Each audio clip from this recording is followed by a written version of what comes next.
Bonsoir, je m'appelle Antea, je fais partie du groupe des jeunes reporters du Théâtre de la Colline. Du coup, nous, on est un groupe de jeunes âgés d'environ 18 à 25 ans et on est immergé tout au long de l'année au sein du théâtre. Donc on a des rendez-vous réguliers et on est invité à s'exprimer autour des spectacles à travers différents médiums. Vous pouvez retrouver nos productions sur le blog des jeunes reporters et aussi sur Instagram, le compte Instagram des jeunes reporters. Et tout au long de l'année, on travaille sur différentes thématiques. Et là, ici, le spectacle de Victor de Oliveira, Limbo, s'inscrit dans la thématique du chez-soi. Donc on va avoir une discussion avec lui et pouvoir lui poser des questions sur son spectacle. Et vous êtes aussi invité à nous rejoindre l'année prochaine si vous avez envie, c'est très chouette. Écoutez, moi j'ai envie de dire, moi c'est Leïla, et peut-être si vous avez des questions sur les jeunes reporters, c'est peut-être le moment, donc n'hésitez pas surtout. Voilà.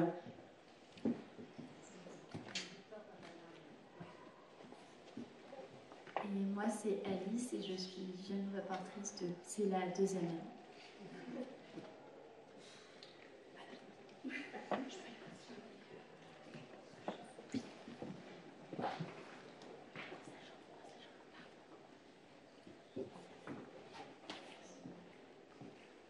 Là, nous avons encore appris à compter le vie.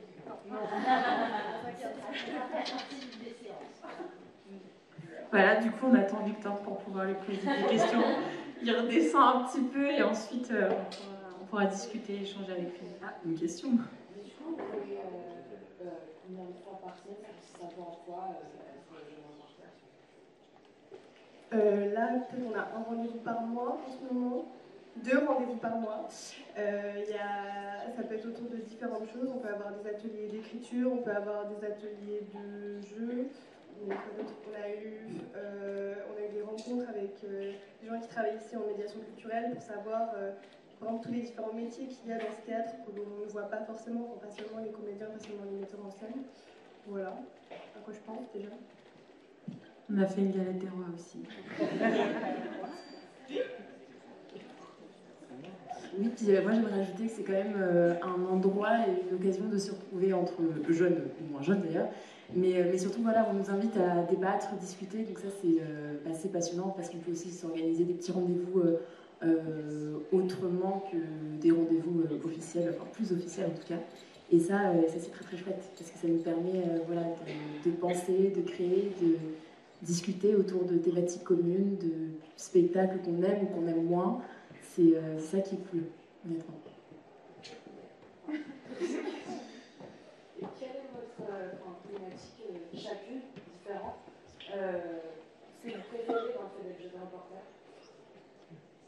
En termes de thématiques, enfin la thématique qu'on préfère tout au long de l'année. Ce que vous préférez faire, ce que vous préférez par exemple le jeu, ou est-ce que vous préférez écrire, je sais pas, le jeu dans Ouais, alors oui, peut-être recadrer quelque chose. En fait, le jeu n'est pas principal. On a eu un atelier de jeu, de rencontres autour d'un jeu corporel et autres. Mais voilà, il y a aussi beaucoup de productions écrites, graphiques, peinture. Donc, personnellement, c'est la peinture qui m'intéresse le plus. Mais après, c'est très propre à chacun. Voilà. Et je vois voilà, Victor de Oliveira qui va nous rejoindre. Donc, c'est bien de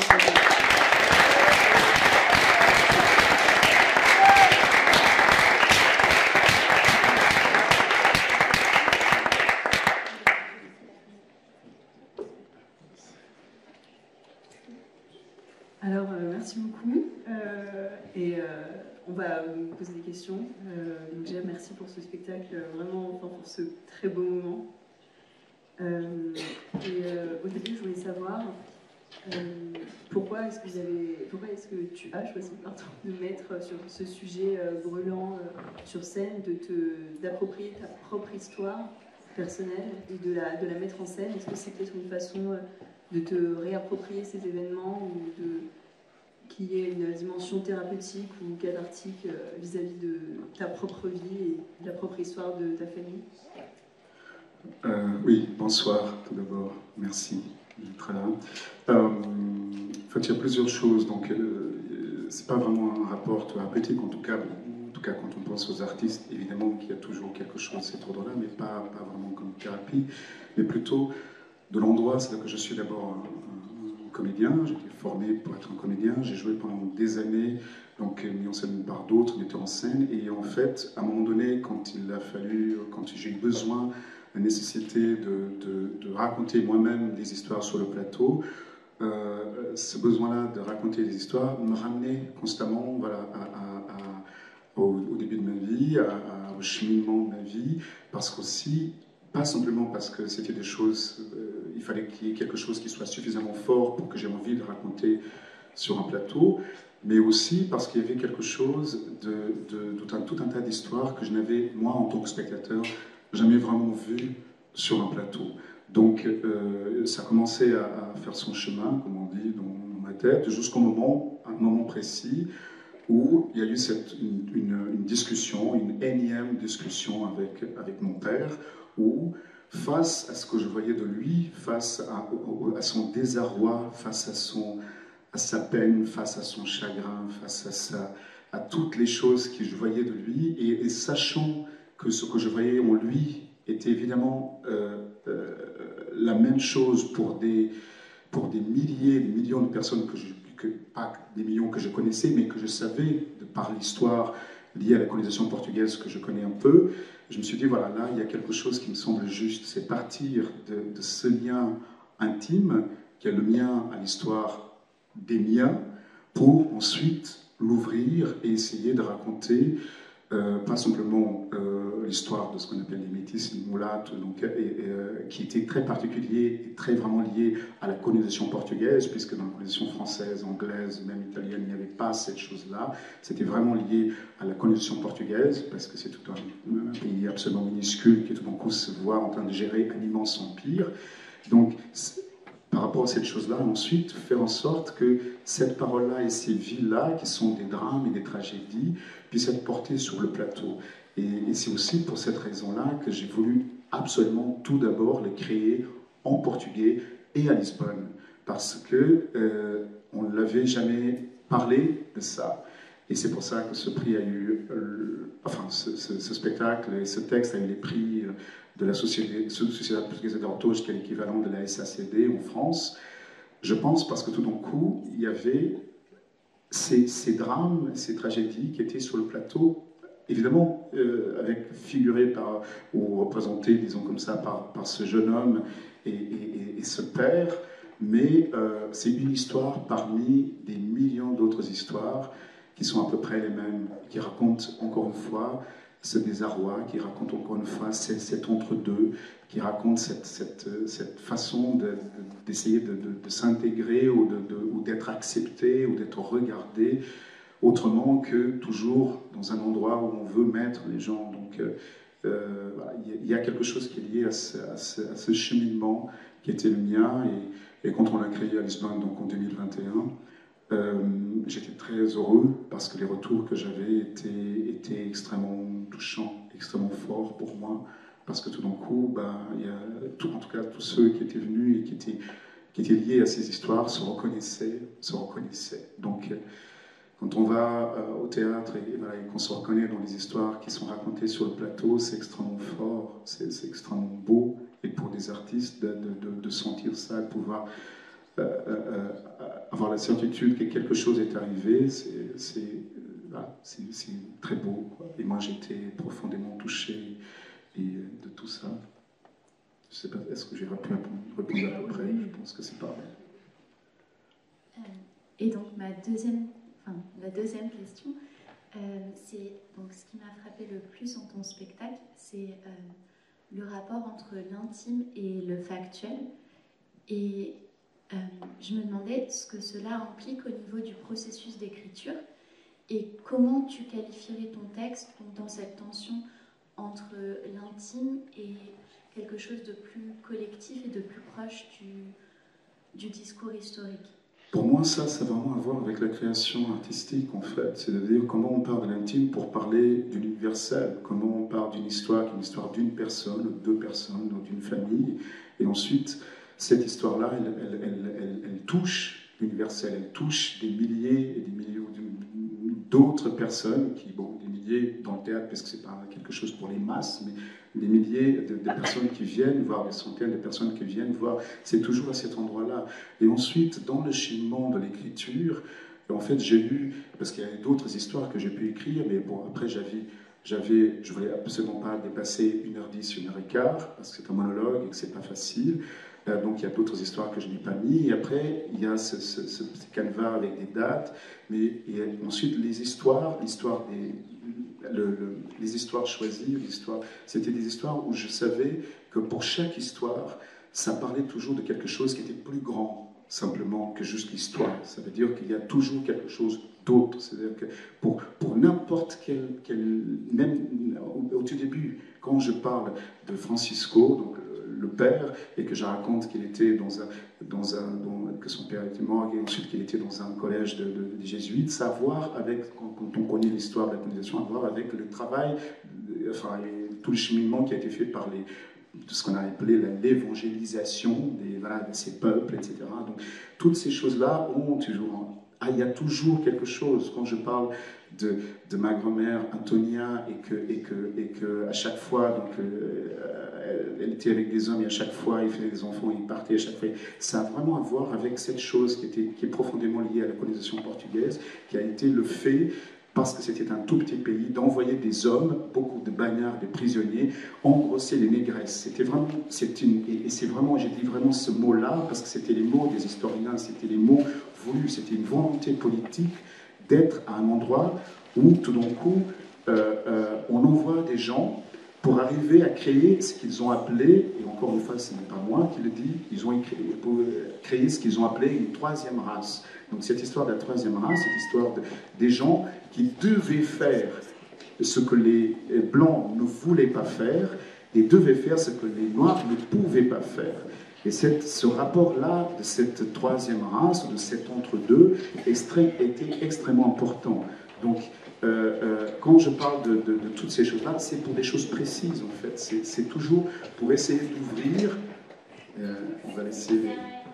Oui, je comprends tout à fait. Donc voilà, c'est toujours pour essayer d'aller plus loin, donc d'ouvrir les liens. Donc quand je parle, je ne sais pas, n'importe quelle histoire qu'on puisse prendre, c'est toujours pour ouvrir. Et en fait, mes grands-mères, oui, c'est vraiment les femmes noires enfin, elles avaient 15 ans, 16 ans, avec des mecs qui ont plus de double de son âge et qui font des enfants et qui les laissent. Donc ça, c'est vraiment lié, c'est juste, évidemment, c'est pas juste mes grands-mères, il y en a tout un tas. Et encore, mes grands-mères, elles ont quand même eu 1, 2, 3, ma grand-mère paternelle, 6 enfants avec le même homme.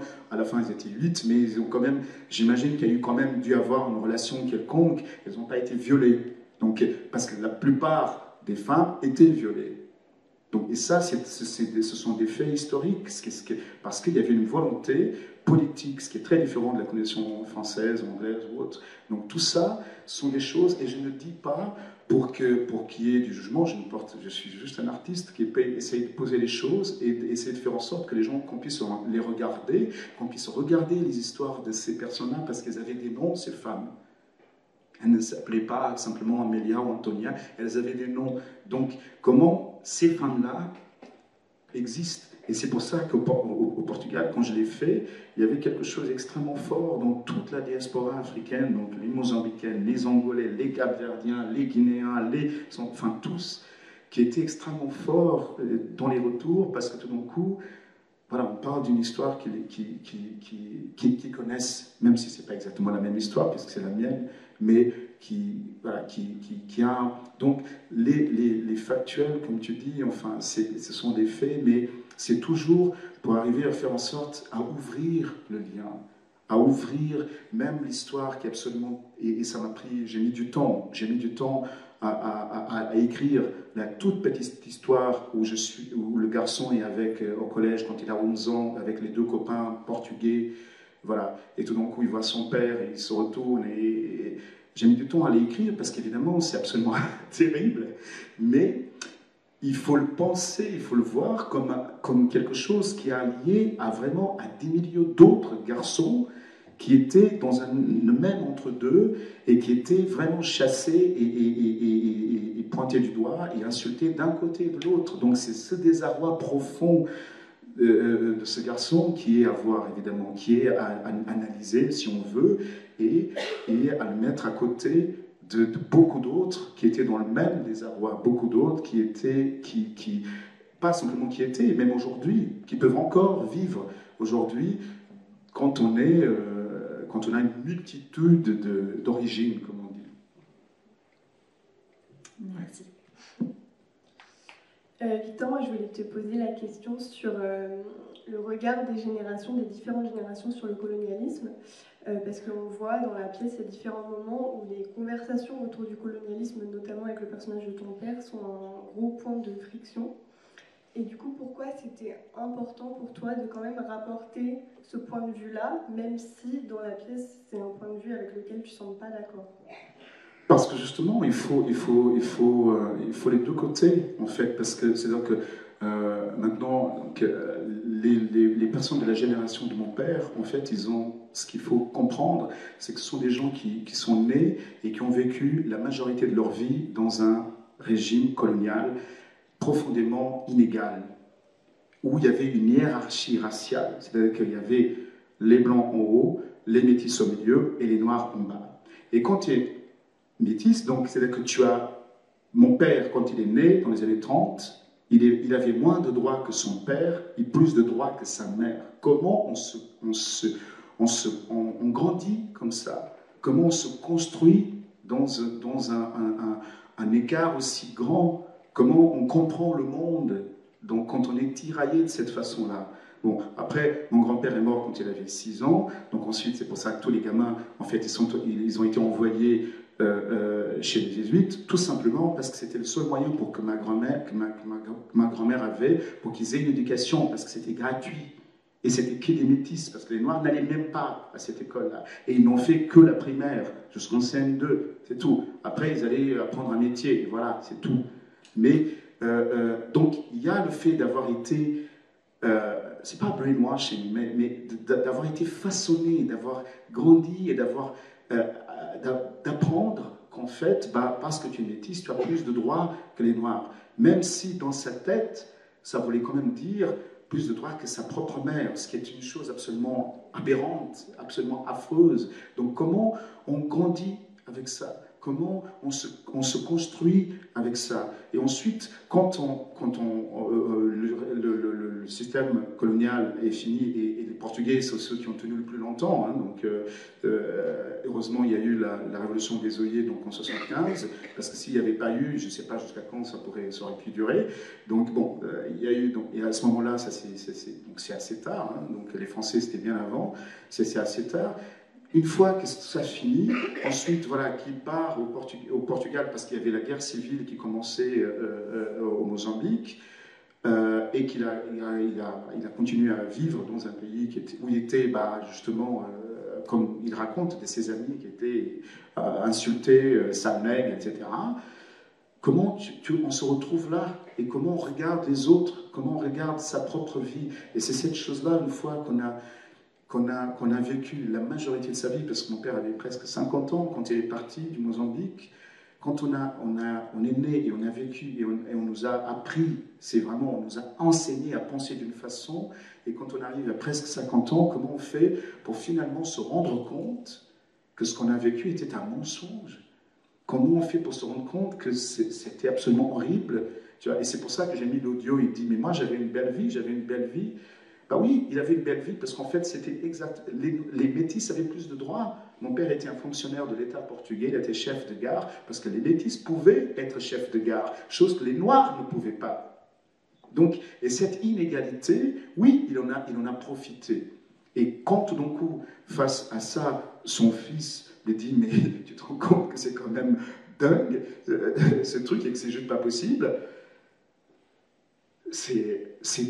J'imagine que ça soit difficile pour lui, parce que tout d'un coup, sinon, ce monsieur va s'effondrer.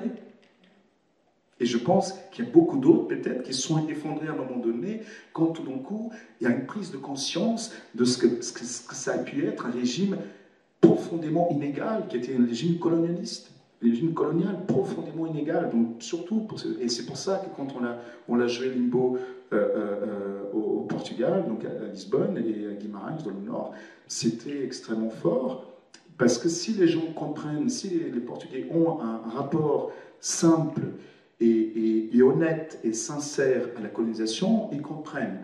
Mais évidemment, s'ils ont juste un rapport comme ça, ce que j'appellerais des néocolons, ben c'est sûr qu'ils se sentent un petit peu mal. Donc, je ne sais pas, par exemple, et ça, tu vois, je crois que c'est en fin de semaine, il y a monsieur l'ambassadeur du Portugal qui va venir, je suis très curieux de voir comment, voilà, parce que je ne le connais pas, mais je sais qu'il va venir, je suis très curieux de voir comment on peut en discuter après, comment on va en discuter après, j'espère qu'on pourra en discuter après. Merci. Alors moi, la quatrième question, du coup, en fait, je voulais revenir déjà au nom de la pièce, qui est Limbo, donc qui veut dire limbe, et tu disais que c'est un lieu fictif, coincé dans un entre-deux extrême, où les choses, où les personnes sont perdues.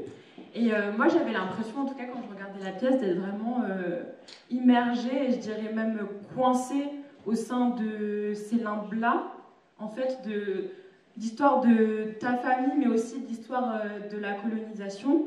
Et en fait, on te voit sur la scène où tu restes tout du long vraiment figé, statique, tu ne bouges pas, comme si, en fait, à travers les regards des autres, un petit peu c'était ta place ici et pas autre part.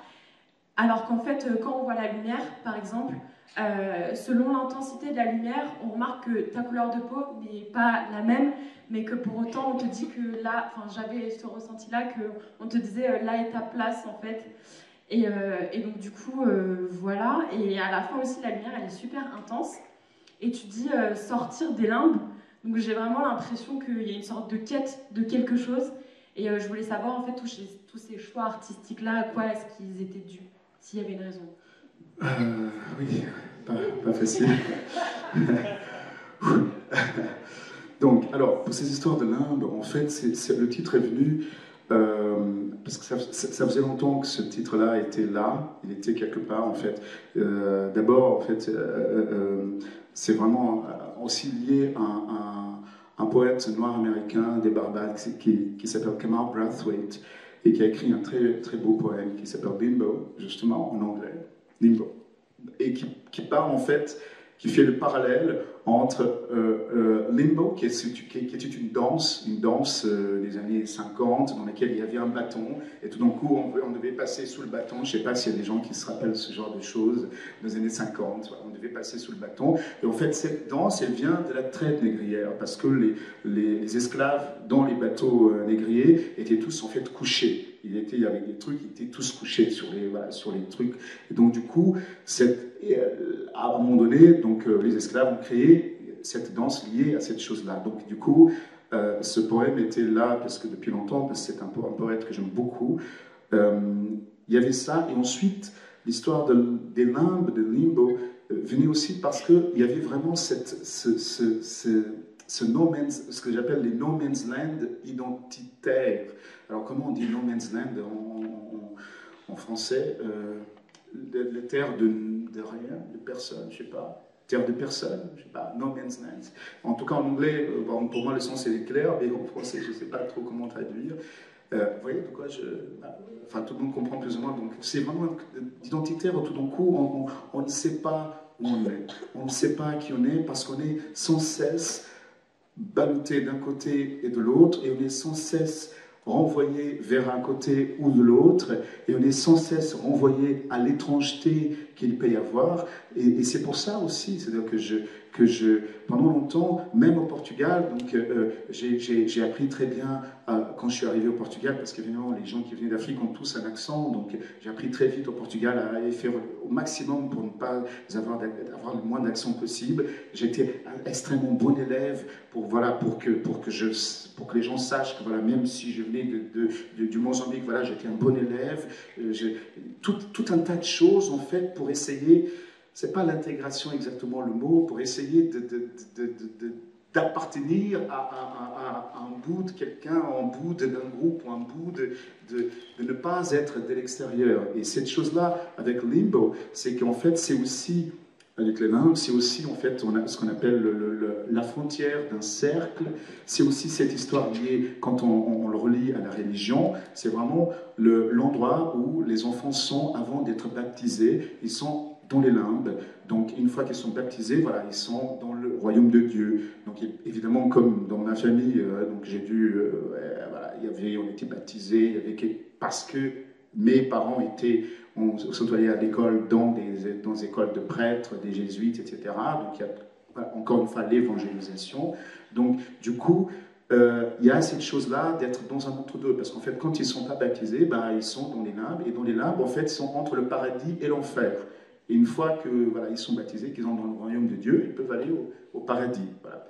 Donc, et c'est cet entre-deux, ce désarroi profond lié à une identité qui se cherche, qui fait que bon, il y a voilà, ces limbos, ces limbes sont venus, et ensuite, par rapport à l'espace scénique, je savais que je voulais avoir quelque chose comme ce qu'on a là, quelque chose de blanc, parce que pour moi, je pense que c'est plutôt l'idée qui vient du cinéma, parce que personne ne sait ce que c'est les limbes.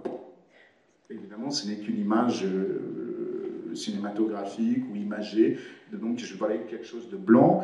Et ensuite, dans le travail, en répétition, et ça on me l'a demandé déjà plusieurs fois, donc je me déplaçais pour raconter les histoires, et en fait, peu à peu, je ne comprenais pas quel était le besoin, pourquoi j'allais d'un côté à l'autre, surtout dans cet espace qui est vide. Donc pourquoi j'allais d'un côté à l'autre, pourquoi je m'asseyais par terre, pourquoi à un moment donné j'ai essayé de mettre une chaise. Je dis, mais une chaise, là, ça ne rimera rien. Mettre une table, ça ne rime à rien. Alors qu'est-ce que je vais mettre comme objet? Il n'y a rien allé, jusqu'au moment où, à un moment donné, un jour, avec mon équipe, je dis, bon, écoute, on va essayer, je vais rester là, et je ne vais pas bouger. Et ce jour-là, j'ai trouvé mon centre. Je viens de Mozambique, alors je peux te dire, mes grands-mères étaient là. Voilà, je peux le dire. Donc, il y a quelque chose qui était évident. Évident, parce que c'était quelque chose qui était... Voilà, j'étais là, je n'avais plus besoin d'aller à droite, à gauche, je n'avais plus besoin de bouger dans tous les sens, je n'avais plus besoin de chercher ma place, tu vois, je n'avais plus besoin, j'étais là. Donc, j'étais là. Donc, à partir du moment où j'étais là, j'étais comme j'étais. Donc, il fallait me prendre comme je suis. Après, je peux toujours raconter toute l'histoire. Ben, je suis comme ça, ce que je dis au tout début. Voilà, je suis un petit peu une histoire historique, d'accord. Mais il faut d'abord que cette multitude d'identités, de trucs qu'on ne sait pas très bien d'où je viens, etc., qu'elle soit présente, qu'elle soit là, et que je n'ai plus, parce que justement, je n'ai plus 11 ans. Je n'ai plus à cacher mon père. Bon, ça depuis 11 ans, et après je m'en suis voulu, évidemment, pendant très longtemps. C'était un cauchemar pour moi, et la honte pour moi. Vraiment, pour moi, la honte de me dire, mais qu'est-ce que tu as fait? Tu es complètement con. Mais ensuite, voilà, il faut faire un travail pour comprendre l'enfant qu'on a été. Et une fois qu'on a fait ce travail-là pour comprendre l'enfant qu'on a été, il y a des choses qui s'apaisent et qui deviennent un peu plus claires. Donc, et encore aujourd'hui, donc avec mon frère, à chaque fois qu'on dit bah, tiens, c'est mon frère est comme vous. Donc à chaque fois que je dis bah, c'est mon frère, et il nous regarde, je dis ah, même père, même mère, oui, ah, d'accord. Et il y a toujours un truc où on est obligé de se justifier en fait. Pourquoi? Enfin, c'est pas méchant, hein, il n'y a rien de méchant quand les gens, c'est juste qu'ils sont un peu, il n'y a pas de méchanceté. Encore, ça peut l'avoir, mais ça a à voir, voilà, avec une façon de regarder l'autre, une façon d'accepter l'autre, une façon de lui donner sa place. Et c'est pour ça que je parle dans le petit texte du feuillet, là, le programme de ça, de l'altérité, qui est cette chose, qui est de pouvoir regarder l'autre et l'accepter dans toute sa complexité, de l'accepter comme il est, comme il ou elle est, entièrement. Et ça, c'est l'altérité. C'est de regarder l'autre et de l'accepter tout simplement, qu'il soit de je ne sais pas quelle couleur, de ne sais pas de quel âge, de ne sais pas de quelle grosseur, juste l'autre. Et qu'il n'y ait plus cette peur, qu'il n'y ait plus cet étrange. Et que l'étrangeté, justement, la différence soit quelque chose justement vers lequel on aimerait aller. Et voilà, et tout ça, tu vois, donc peut-être qu'à un moment donné, voilà, quand je me dis, ok, c'est là je me pose, et là, je n'ai plus besoin de chercher ma place, et il faut qu'il me regarde du moment du début jusqu'au bout, parce que ma place, elle est là, et je le dis, là, ça devient évident, et voilà, et ensuite, évidemment, il a fallu que je travaille avec mon équipe pour savoir comment le travail, ça, tu vois, un espace vide, blanc, avec un point fixe. Donc, comment on travaille toutes ces histoires de couleurs, comment on travaille toutes ces histoires de vidéos autour, comment on travaille toute la sonorité qui est autour. Bon, alors, et ça, c'est mon travail de metteur en scène et le travail de l'équipe avec qui je travaille, évidemment. Mais ça se fait ensemble. Merci déjà. C'est parfait parce que tu m'offres une transition parfaite pour ma question qui est plus axée sur la musique. J'ai eu l'impression que la musique avait une place presque aussi importante que tous les autres médiums qui étaient mobilisés. Il me semble que c'est une bande originale qui a été créée par Aitun Matavera, si tu ne me trompes pas. Je voudrais savoir comment s'est passée cette collaboration. Et puis, est-ce que tu penses que la musique peut avoir un rôle dans la transmission, la réparation et peut-être plus largement le devoir de mémoire? Ah oui, absolument. Absolument, c'est-à-dire que Aitun Matavera, donc c'est un ami, c'est un musicien mozambicain qui fait également la régie, je ne sais pas s'il est là, je pense qu'il n'est plus là, qui fait également la régie du spectacle. Donc, et c'est un musicien, il n'a même pas 30 ans, il est très jeune, que j'ai rencontré donc en 2019 au Mozambique, à Maputo, j'étais en train de travailler. Maintenant, il vit à Paris, mais voilà. Et on a beaucoup parlé, et on a beaucoup écouté des choses, et on s'envoie souvent des choses, parce qu'il y a comme ça un rapport à la musique extrêmement fort. Bon, moi, de toute façon, j'ai un rapport à la musique, comme toute ma famille, j'écoute tout le temps des choses. Et ensuite, je suis curieux de tout. Et après, il y a des choses qui sont liées à des choses qui nous dépassent. Il y a encore des moments où certains types de sonorités, par exemple, quand je parle donc, des parents et des grands-parents, à un moment donné, il y a des sons comme ça qui viennent quand je parle de mes grands-mères, et je fais un sourire, et c'est pas juste un sourire, parce qu'à chaque fois que j'entends ces chants de ces femmes qui chantent comme ça, je vois ma grand-mère, il n'y a rien à faire. Donc à mon âge, je vois ma grand-mère, et j'ai 8 ans. Et j'ai 7 ans et je vois ma grand-mère. Donc c'est tout le rapport que la musique, que les sonorités que nous ont, quand elles nous accompagnent, quand tout d'un coup j'entends des choses et je pense que tout le monde doit avoir des choses comme ça. Tout d'un coup, il y a un son et on est éclairé, on est illuminé, et on a la banane, et on est transpercé par ce qu'on entend. Donc du coup, ensuite, ça a été le travail de faire comment ça se goupille, disons comme ça, comment il y a des chants, par exemple, à un moment donné, la première vidéo qui arrive avec des images d'archives au Mozambique, juste après l'indépendance, c'est pas une chanson d'Ailton, c'est une chanson traditionnelle de la période juste post-indépendance, un chant post-indépendance au Mozambique, et Ailton a travaillé là-dessus. Mais pareil, donc tout ça, ce sont des choses qui sont importantes parce qu'elles amènent l'histoire avec un grand H, et ensuite, c'est des moments où ça pointe des choses, ça fait qu'à un moment donné, ça s'ouvre, à un moment donné, ça alourdit, à un moment donné, c'est jamais, et ça c'est évidemment une volonté à tous les deux et à toute l'équipe, de ne jamais illustrer, mais de creuser le sens, de voir comment on peut aller plus loin encore dans le sens, par la musique. Donc la seule chose dont je l'avais demandé ensuite, vraiment, c'est vraiment lui qui a cherché les morceaux, qui a composé les morceaux. Il y a un moment donné, quand il y a la vidéo avec toute la famille au Mozambique, là, avec les images, les photos d'archives, etc., voilà, c'est lui qui chante, Ailton, et ce qu'il dit pour les gens qui comprennent le portugais, c'est vraiment lié à l'histoire des métis et du déracinement du métissage, donc de cette chose-là, donc en tout cas liée à la colonisation portugaise. Et les mots sont très justes et très forts, et ce qu'il dit, c'est très, très juste. La seule chanson que moi j'avais amenée en lui disant, voilà, j'aimerais bien que tu puisses travailler à partir de ce morceau, c'était Barnum and Luton, qui est un morceau extrêmement beau de Bob Marley, et sur lequel voilà, il a travaillé parce que je voulais ramener ce morceau-là que je connais par cœur et que j'ai entendu toute ma vie, amener ça quand je parle de ce qui s'est passé avec Esquime, quand je parle de ce qui s'est passé avec Bruno Condé, quand il y a les images des manifestations pour Bruno Condé, des images des manifestations pour Adama Traoré, voilà, parce qu'il y a quelque chose en fait de l'histoire qui se répète encore. Et il y a quelque chose de l'histoire, ce n'est pas simplement une histoire, oui, c'est beaucoup l'histoire des années 70, 80, 90, etc., de ces déracinements, mais ensuite c'est comment aussi ceux qu'on appelle les afrodescendants, quelle place ils ont aujourd'hui en Europe, que ce soit au Portugal ou en France ou dans d'autres pays, comment eux ils sont acceptés, comment eux ils sont regardés, comment eux ils sont ramenés à ces histoires d'identité ou d'origine, comment eux ils sont, et quand je dis eux, je parle évidemment de toute ma famille, de tous mes neveux, de tous mes petits cousins, de tous ces gens-là qui sont, que ce soit au Portugal, en France, en Angleterre, beaucoup de cousins à Londres, donc tous, comment eux, ils vivent ça, quelle est leur place? Et évidemment que je m'inquiète, évidemment que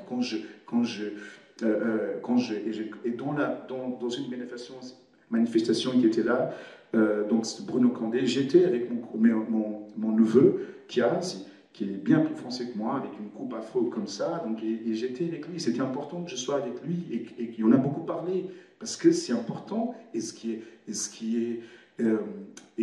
voilà, comment l'histoire continue, parce que ce n'est pas juste l'histoire de la génération de mon père et de la mienne, c'est comment la génération des jeunes de votre âge, comment eux ils font avec ça, et comment eux ils continuent, et grandissent, et quelles questions ils se posent par rapport à tout ça. Et dans un monde où j'ai l'impression qu'il se ferme de plus en plus, voilà, parfois j'ai peur en fait. Parfois j'ai peur. Mais je ne devrais pas, je devrais continuer à être optimiste. mais parfois j'ai peur.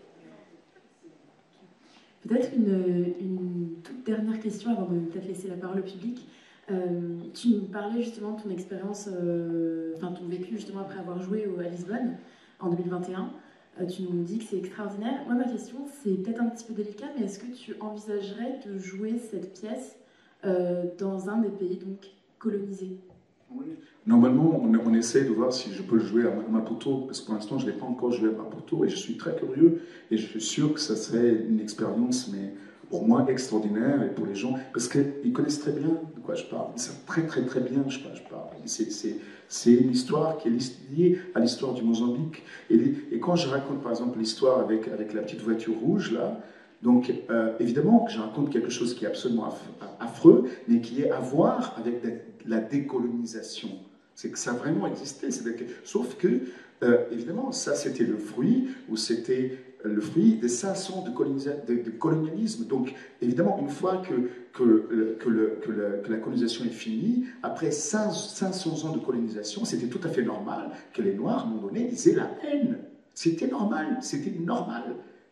C'était normal qu'il y ait des gens qui aient voulu maltraiter les Blancs ou même tuer des Blancs parce que c'est des générations entières de maltraitance et d'horreur. Donc il faut le comprendre à cet endroit-là. C'est pas pour dire ils ont mal fait, parce que après je peux parler de l'autre côté évidemment. Donc comment pendant la colonisation, beaucoup de Noirs l'esclavage est un exemple. Et à un moment donné, quand je parle d'Amélia, et je le dis, c'est juste une phrase qui dit, quand le dernier bateau négrier est parti, ma grand-mère avait 10 ans. 10 ans, et le dernier bateau négrier est parti. Évidemment que c'était un bateau clandestin, puisque l'esclavage était censé être fini, et pourtant, historiquement, c'est un fait, le dernier bateau négrier qui est parti du Mozambique, c'était en 1920. Et c'est un truc de dingue, ma grand-mère avait 10 ans. C'est pas un truc d'arrière, non, c'est ma grand-mère, j'ai connu ma grand-mère. Donc c'est cette chose-là, donc les gens ils savent, les gens ils connaissent. Donc j'aimerais beaucoup pouvoir les jouer au Mozambique, en Angola, au Cap-Vert, j'aimerais beaucoup. Merci beaucoup pour tes réponses, et peut-être laisser la parole au public. On est un peu contraint par l'organisation de la commune, on peut prendre 2 questions. Qui veut poser des questions? Les les agents de sécurité, tout ça. Enfin, je ne vais pas vous raconter tout ça. Beaucoup plus intéressant que ça.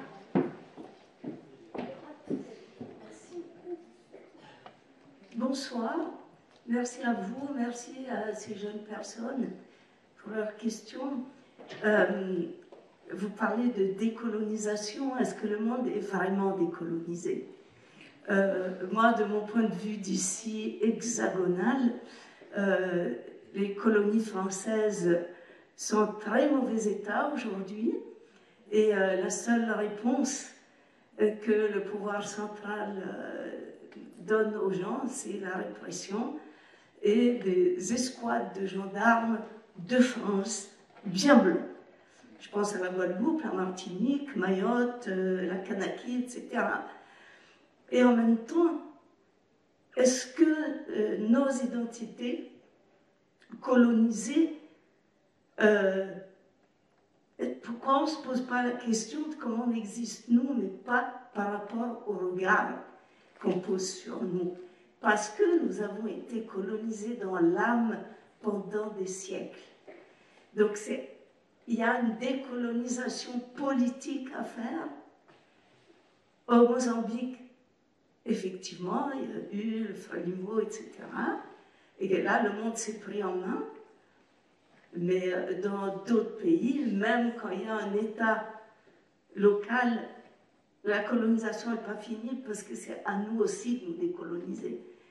Et ça se pose. Tout ce que vous dites, ça pose tout ça. Voilà, oui, je vous remercie. Merci à vous. Absolument. Écoutez, je n'ai pas vraiment de réponse en fait. J'aimerais bien pouvoir avoir des réponses, mais je n'ai pas vraiment. Mais je suis bien d'accord avec vous qu'il y a, en fait, c'est surtout là-dedans, en fait, et dans la pensée où il y a tout un travail à faire. Je me sens bien d'accord. Achille Mbembe, que je cite à un moment donné, dans tout début du spectacle, a beaucoup écrit justement sur la décolonisation. Des arts, décolonisation de la pensée, décolonisation, donc tout ça, ce sont des choses en fait qui sont encore, j'ai l'impression que oui, qui sont encore en chemin.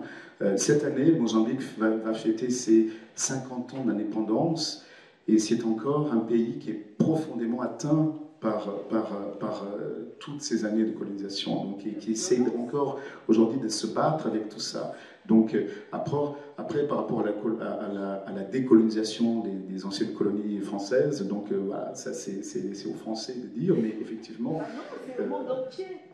Oui, mais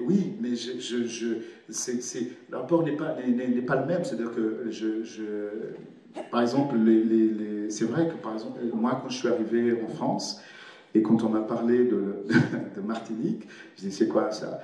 Il dit, ah, ce sont des dom-toms. Je dis, bah non, c'est des colonies. Non, vous avez encore des colonies? Et il dit non, c'est des dom-toms. Je dis, mais c'est où? Ben, c'est là.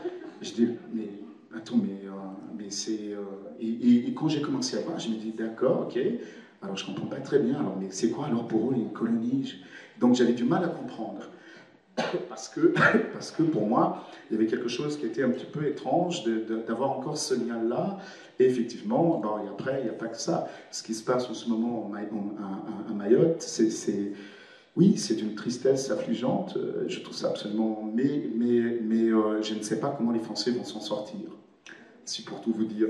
Mais c'est compliqué, c'est compliqué. Il y a encore un travail à faire. Il y a encore... Et j'ai l'impression que ce n'est pas pour demain.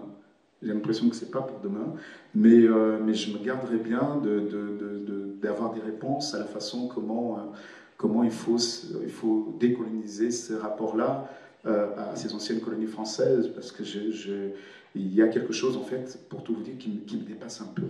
Vraiment. La suprématie blanche en commun. On peut prendre une dernière question? Oui.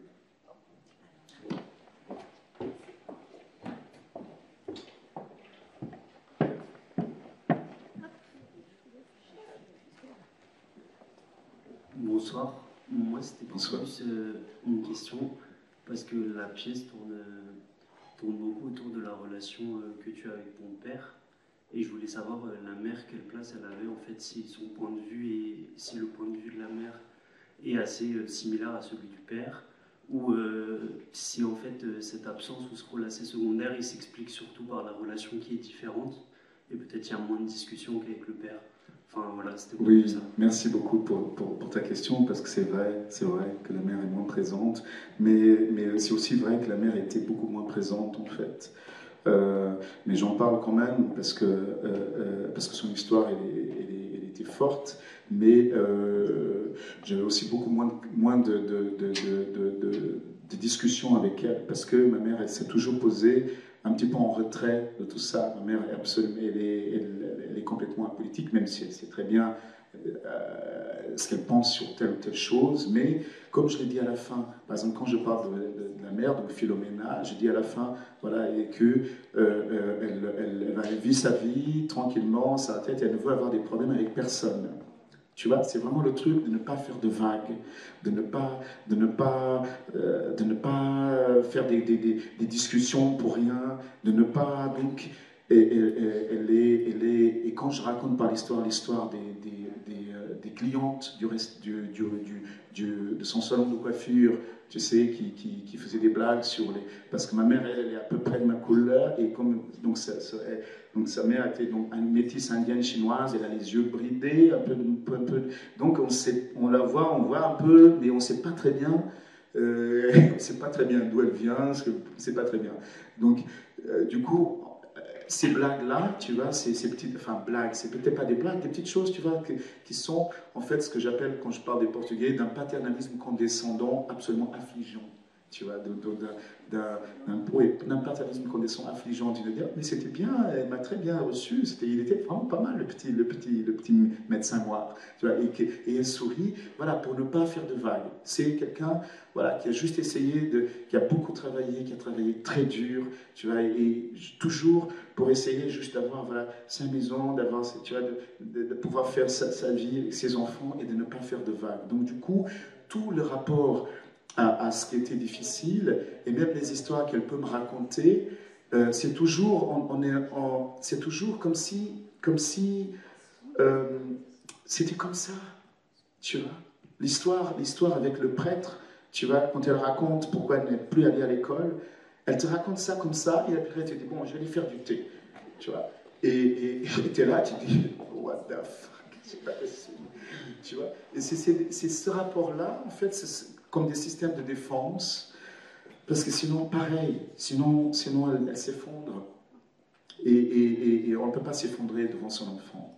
Enfin, on peut tout faire dans la vie, mais on essaie quand même de ne pas, voilà, de protéger son enfant. Donc, du coup, il y a comme une pudeur, comme une façon les choses difficiles, voilà, il ne faut pas en parler, les choses, tu vois. Donc, voilà. Donc, tout ça, même si elle a un regard sur les choses, elle voit très bien ce qui se passe autour d'elle, mais ça reste pour elle. Tu vois, par exemple, ce spectacle, elle n'est pas venue voir, elle n'a pas voulu venir voir. Et elle m'a dit, non, mais moi, non, l'histoire de ma mère, mon grand-mère, non, moi, je vais au théâtre pour rigoler. Moi, je veux pas. En fait, je peux comprendre, mais c'est juste parce que c'est trop. Parce que sinon, c'est trop, et parce que c'est beaucoup de peine et de chagrin. Tu vois, il y a un couple d'amis à mes parents qui est venu, et ils se sont effondrés. C'est-à-dire que vraiment, ils étaient au premier rang. Je me souviens, tu vois, et j'ai fini le spectacle, je suis sorti, et ils sont restés. Les gens sont partis, ils sont restés là. Donc on est venu me chercher dans ma loge, il s'appelle Chinak, parce qu'ils sont métis chinois, noirs chinois. Donc je suis venu les voir, c'est des personnes qui ont à peu près 80 ans, qui n'étaient jamais allées au théâtre. Et je viens, je m'assois devant, et voilà, il est resté. J'ai demandé aux gens du théâtre si on pouvait rester un peu, parce qu'ils se sont effondrés, parce que tout d'un coup, et en cela, le théâtre est merveilleux. C'est quand tout d'un coup, tu te reconnais, ou tu vois quelque chose qui te touche, qui parle de toi, ou qui parle des gens avec lesquels tu as un lien, ou qui parle des choses qui t'émeuvent profondément. Et quand ça arrive, c'est merveilleux, le théâtre, pour ça. C'est merveilleux. Et là, quand tout d'un coup, il y a tout un pan de ta vie et de la difficulté de ta vie qui prend forme sur le plateau, pour des gens qui ont 80 ans et qui n'ont jamais pu exprimer, mettre des mots, en parler même, parce que la vie continue, il faut aller de l'avant. Voilà, il faut aller de l'avant, non, mais on ne parle pas du passé. Allez, voilà, il faut aller de l'avant. Donc, Du coup, oui. Il faut qu'on s'arrête.